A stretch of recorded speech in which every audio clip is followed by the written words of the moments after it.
5 de septiembre. San Lorenzo Justiniano, primer patriarca de Venecia, 1381-1456.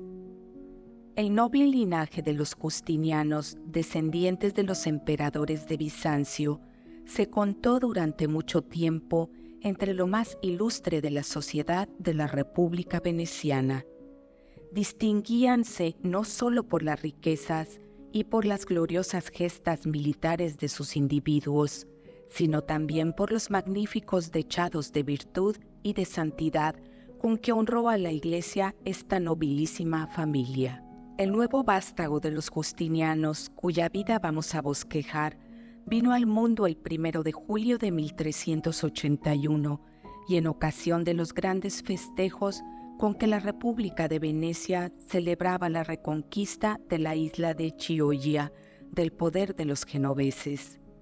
Al llegar a oídos de la madre, descendiente de la noble estirpe de los Quirinos, cuyo historial no era menos ilustre que el de los Justinianos, el clamoreo jubiloso de la muchedumbre con que se ensalzaba a los vencedores, impulsada por el ambiente patriótico, exclamó: «Dios y Señor mío, disponed que este niño sea un día el sostén de nuestro país y el terror de sus enemigos».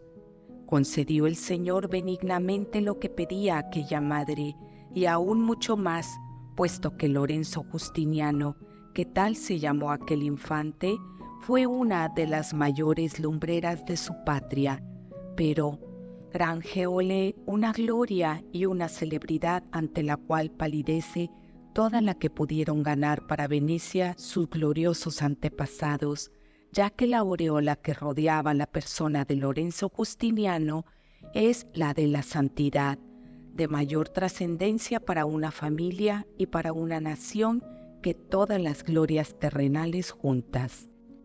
Es triste condición de este valle de lágrimas en que gemimos desterrados, que en las breves horas de alegría y bienandanza se den la mano, casi sin solución de continuidad, con las amargas y prolongadas de tristeza y de dolor.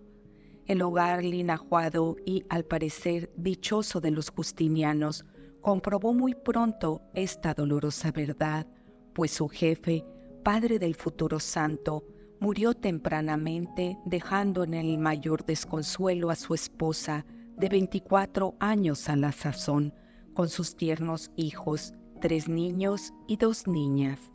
La joven viuda soportó con ánimo varonil la tremenda desgracia, desechó las insinuaciones que se le hacían para que volviera a casarse y consagró su fortuna y su vida entera a la educación de sus hijos. No tardó mucho en sobresalir Lorenzo por su formalidad y por lo avispado de su espíritu. No hallaba gusto alguno en cuanto agradablemente entretenía a sus hermanos. Él necesitaba cosas de mayor importancia en que ocuparse. Alarmaron un tanto a la cristiana madre aquellas tendencias de Lorenzo, y así le dijo cierto día, entre severa y cariñosa: «Hijo mío, sabe que la soberbia y la ambición conducen al infierno». «No te preocupes en ello en lo más mínimo, mamá», contestó el niño, «pues solo pretendo una cosa, que es llegar a ser un fiel siervo de Dios y un gran santo». Vocación religiosa. Transcurrieron los risueños años de la adolescencia y la florida juventud de Lorenzo en el hogar, bajo la solícita y cariñosa vigilancia de su cristiana madre, que hizo de su casa un templo de todas las virtudes. Pero iba ya a cumplir 20 años y el mundo ostentaba ante él, con todo su esplendor, los múltiples y falaces atractivos con que a tantos conduce y pierde. Aparecióseme entonces, lo cuenta el mismo santo, una doncella radiante de belleza sobrenatural, y me dijo así: «Oh joven, ¿por qué derramar tu corazón y poner tus aficiones en las cosas vanas y caducas de este mundo? Yo poseo lo que tú anhelas, aquello tras lo cual corres desalado, yo prometo entregártelo. Despósate pues conmigo». «Decidme quién sois», replicó el joven. «Soy la sabiduría divina», contestó ella, y al punto desapareció. A partir de tal momento formó Lorenzo el designio de volver las espaldas al mundo y de ejercitarse en vivir vida de mayor recogimiento y de austeridad más estrecha. Manifestó luego el estado de espíritu a su tío materno, el virtuoso Martín Quirino, canónigo regular, quien le animó a seguir sin vacilaciones la senda de perfección evangélica a que Dios sin duda le llamaba. No tardó mucho en percatarse la madre de la evolución del espíritu de su hijo. Convencióse plenamente de ello cuando, al cabo de unos días, vio en la cama de Lorenzo un apretado haz de sarmientos, cuyo uso pronto comprendió. Turbóse sobremanera ante tal descubrimiento y, aunque cristiana y piadosa, intentó disuadirle de sus propósitos. Puso, pues, a prueba con gran temeridad la vocación de Lorenzo, obligándole a alternar con las más nobles doncellas de Venecia, mientras le apremiaba para que escogiese y aún le proponía ella misma como esposa a la que juzgaba como más digna de él y de su ilustre cuna. Lorenzo, empero, ayudado por la gracia divina, ponderó seriamente todo cuanto le ofrecía en bellezas y en venturas aquel mundo que le quería conquistar, y por otra parte, los sacrificios, la abnegación y las estrecheces de la vida del claustro al cual se sentía tan fuertemente atraído.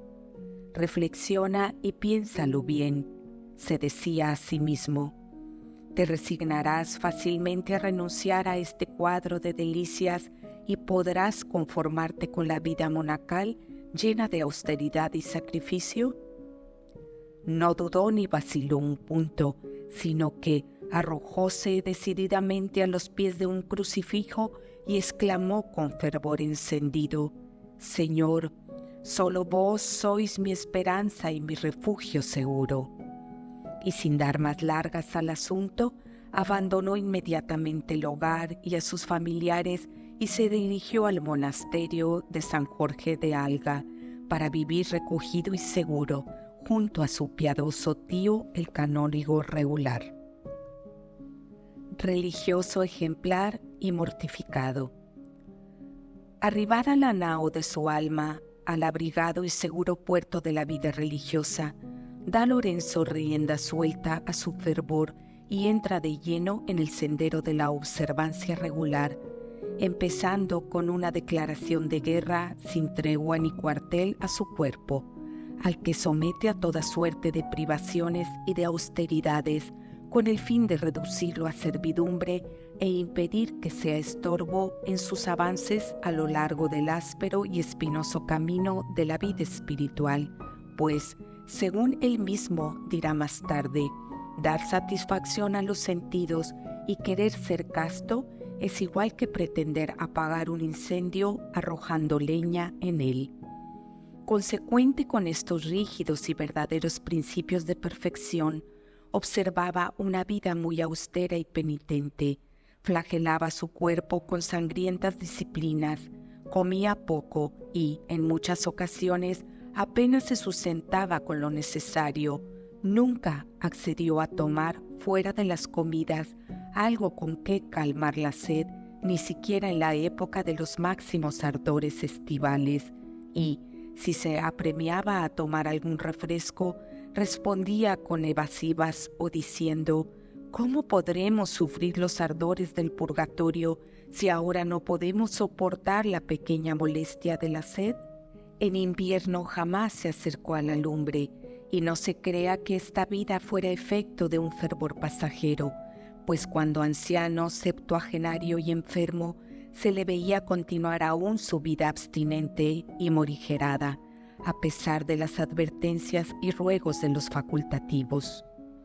Era siempre el primero en llegar a medianoche al coro para el oficio de maitines y permanecía en pie mientras duraba el rezo, sin apoyarse siquiera en el asiento. Concluido el ejercicio, continuaba en oración hasta la hora de prima, privándose por espíritu de mortificación del segundo descanso permitido por las reglas. Pero como la santidad verdadera debe cimentarse en la humildad, Lorenzo Justiniano puso todo su empeño en ejercitarse en la práctica de esta virtud. En cierta ocasión, en que estaban los religiosos reunidos en capítulo, uno de los presentes acusó falsamente a nuestro santo de determinada transgresión a las reglas. Oído lo cual, Lorenzo se levanta al punto de su lugar, póstrase en medio de la sala capitular y en esta humilde postura dice: Padres míos, he faltado contra Dios y contra vosotros, y estoy dispuesto a cumplir la penitencia que tuviereis a bien imponerme. Ante ejemplo semejante de virtud, el acusador arrojóse a los pies de Lorenzo y pidióle perdón con los ojos arrasados en lágrimas. Pero mucho mejor prueba el amor que el santo tenía a la humildad y a la modestia el hecho de que, siendo él de noble abolengo y su familia de lo más aristocrático de Venecia y, por tanto, sobradamente conocido de sus conciudadanos, no hallase inconveniente alguno ni vacilase lo más mínimo él, noble vástago de los justinianos, aunque simple religioso, en ir a mendigar de puerta en puerta por las calles de la ciudad el pan necesario para el sustento cotidiano de la comunidad. Y demuestra lo más aún lo ocurrido en cierta ocasión en que con un compañero cruzaba por una plaza de las más principales con el saco repleto ya de las limosnas obtenidas. Como el compañero insinuara al santo, por miramiento hacia él, que acaso fuese mejor apresurar el paso e ir por otros sitios menos frecuentados, replicóle Lorenzo con vivacidad: Al revés, hermano mío, vayamos ahora más despacio. Mostremos que hemos renunciado al mundo no tanto con palabras cuanto con obras. Andemos, pues, con el saco a cuestas a modo de cruz y ganemos en esta ocasión una hermosa victoria sobre el mundo. Y sin más consideraciones, cruzó plaza adelante por entre aquella gente, mucho más edificada por semejante humildad que sorprendida ante lo desusado y llamativo del espectáculo que ofrecía aquel nobilísimo y santo varón. El sacerdocio, elevación al episcopado. No se adquiere ni se conserva una virtud sólida sin el espíritu de piedad y el ejercicio asiduo de la vida anterior. Lorenzo era muy dado a la oración y a la contemplación. Su deseo hubiera sido pasar sus días en el templo o recogido en la silenciosa quietud de su celda. Pero, como quiera que la obediencia y la caridad exigiesen su colaboración en obras de celo por la salvación de las almas, a ella se dedicaba, aunque poniendo sumo empeño en conservarse en santo recogimiento y aprovechando todos los ratos libres para dedicarse a orar. Ordenado ya de sacerdote, ofrecía cotidianamente el santo sacrificio de la misa con tan fervorosa devoción que edificaba a todos. Complacíase el Señor en su siervo, pues, según cuentan las crónicas, le otorgó, entre otras mercedes, la de mostrársele como un tierno infante una Nochebuena. No podía predicar por ser débil de pecho, pero su conversación era edificantísima por lo amable y llena de sabiduría, y obraba por este medio un bien muy grande entre sus hermanos y en todos cuantos le consultaban. Un compañero de infancia del santo, al saber, de regreso de un largo viaje, que su noble amigo había ingresado en un convento, decidió entrevistarse con él a fin de disuadirle de su santa resolución. Pero sucedió todo al revés, pues el santo joven convenció a su amigo a que se consagrase a Dios del todo, como así lo hizo en efecto. Lorenzo Justiniano fue, por 2 veces, en 1413 y en 1421, promovido por sus hermanos al cargo de superior general de su orden, de la cual redactó por sí mismo las constituciones definitivas. Sus trabajos y esfuerzos en pro de la observancia regular y lo mucho que llevó a cabo para propagarla y extenderla, viéronle el ser considerado como un segundo fundador. En atención a sus grandes méritos, Eugenio IV eligió a nuestro santo para ocupar la sede episcopal de Castello, situada en la isla de Olivoto, en la región veneciana, y previniendo la resistencia que ofrecería la humildad de Lorenzo, obligóle a aceptar el cargo bajo precepto formal de santa obediencia. Tenía el santo 52 años al tomar posesión de su sede. La primera noche que habitó en el palacio episcopal, pasóla de rodillas y en oración, invocando con lágrimas la protección del Señor para cumplir cual convenía sus nuevos y gravísimos deberes. Quiso que el palacio ostentara el sello de la pobreza, pero que también fuera ordenado y limpio. Sus habitaciones particulares en nada se diferenciaban de la celda monacal y usaba como cama un pobre jergón. Pero si era austero y modesto en lo concerniente a su persona, su generosidad y esplendidez no conocían límites cuando de proteger las obras o de acudir en socorro de los menesterosos y desvalidos se trataba. Ya desde los comienzos de su pontificado, mandó restaurar la catedral, reorganizó el cabildo y aumentó notablemente el número de sacerdotes y de cantores para dar mayor esplendor al culto litúrgico.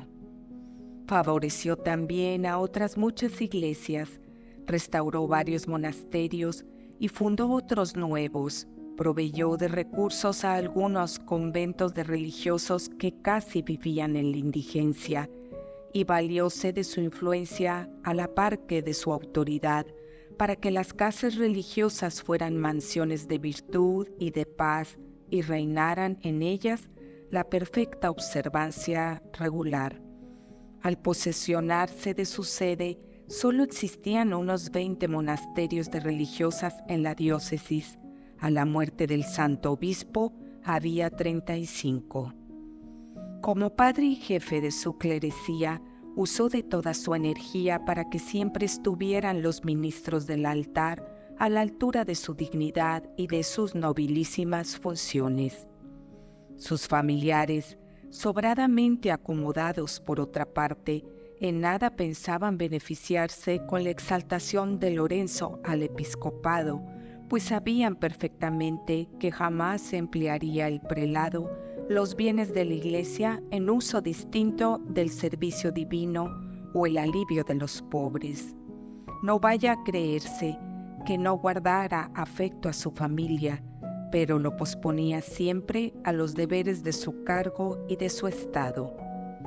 Siguiendo el ejemplo de la primitiva Iglesia, que para el ejercicio de la caridad echaba mano de las viudas de avanzada edad y de virtud bien probada, el obispo de Castello solicitó también el concurso voluntario y abnegado de unas cuantas señoras virtuosas de su ciudad episcopal para aumentar su acción caritativa en favor de los necesitados.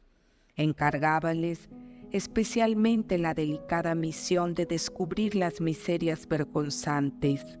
De este modo, muchas familias que antes vivieran en la abundancia y que pasaban entonces terrible y humillante estrechez, pudieron ser socorridas ocultamente en momentos de verdadero apuro por el caritativo y solícito prelado.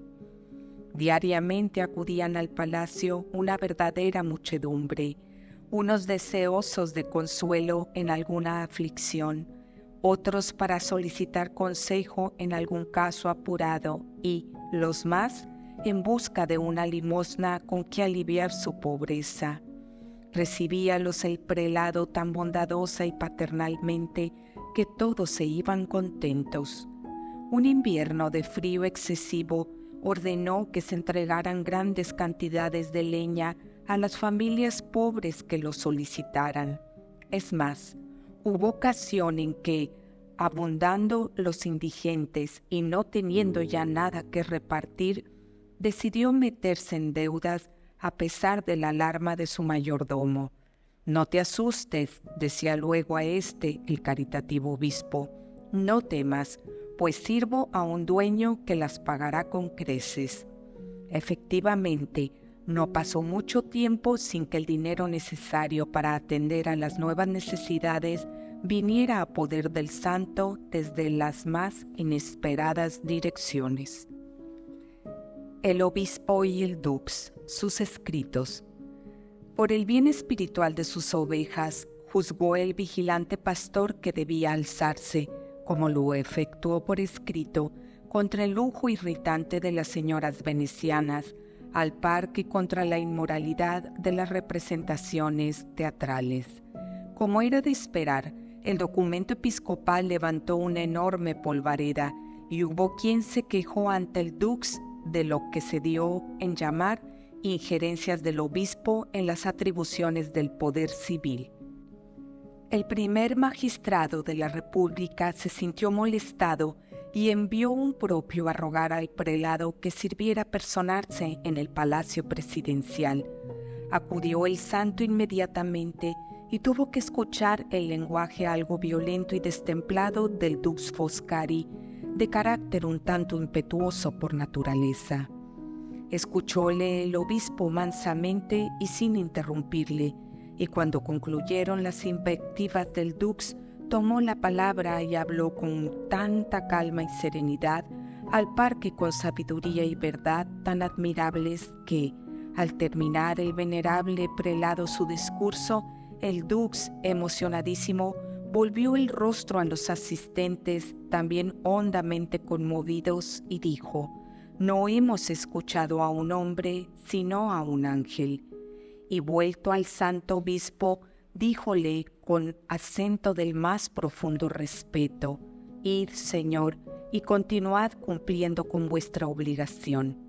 A pesar de las graves preocupaciones inherentes a su cargo, todavía encontró tiempo el santo y docto prelado para escribir numerosas obras ascéticas que le dan derecho a figurar entre los más salientes de la falange gloriosa de doctísimos escritores de aquel tiempo.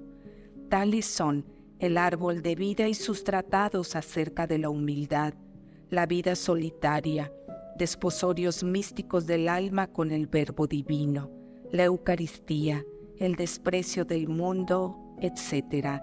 Casi al fin de su vida, consumó su obra, Los grados de perfección. Patriarca de Venecia, dichoso tránsito. Para terminar de una vez con las divergencias que de antiguo surgían entre los patriarcas de grado y la sede sufragánea de Castello, cuyos prelados usaban el título de obispos de Venecia, el Papa Eugenio IV unió ambas diócesis ordenando que a la muerte de uno de los dos prelados que las regentaban, el otro le sucedería en todos sus derechos y títulos. Falleció primero el patriarca Domingo Michieli y Lorenzo Justiniano quedó investido de jure de la dignidad patriarcal y administró ambas sedes unificadas con el nombre de Patriarcado de Venecia, 1451. El Senado veneciano sintió al principio cierto resquemor por la importancia de los títulos y honores conferidos por el Papa al Santo Obispo. Celoso de sus prerrogativas y privilegios, presentó sus reparos por temor de que los derechos y la dignidad patriarcales convirtieran al prelado en una potencia peligrosa para el Senado. Mas aconteció que mientras los ánimos se encendían y apasionaban por este motivo, el santo se presentó ante la asamblea y ofreció resignar al momento su dignidad. Aquel acto de humildad y modestia transformó del todo los ánimos y resonaron desde entonces unánimes los aplausos al nuevo patriarca. El astro que tan vivos fulgores despedía declinaba hacia el ocaso. La vida tan fecunda en obras de vida eterna, gastada por las austeridades y por los grandes trabajos del apostolado, llegaba ya a su término. El santo obispo Lorenzo Justiniano Había cumplido 74 años y suspiraba por llegar al descanso merecido de la patria celestial. Escuchó el Señor sus ruegos y a poco fue presa de una fiebre altísima que en breve redujo al santo a la última extremidad. Recibidos con angélico fervor los santos sacramentos, exclamó: ¿por qué temer la muerte, habiéndola padecido por nosotros el adorable Redentor? Oh buen Jesús y buen Pastor, acoged la oveja extraviada que a vos vuelve. Vuestra misericordia constituye mi única esperanza. El anuncio de su muerte inminente conmovió a toda Venecia, que se congregó al momento alrededor de la mansión donde agonizaba el santo enfermo. A poco entregó su espíritu al Creador. Era el 8 de enero de 1456. El cadáver exhalaba suavísimo aroma y permaneció incorrupto durante los 67 días que se tardó en proceder a su sepelio.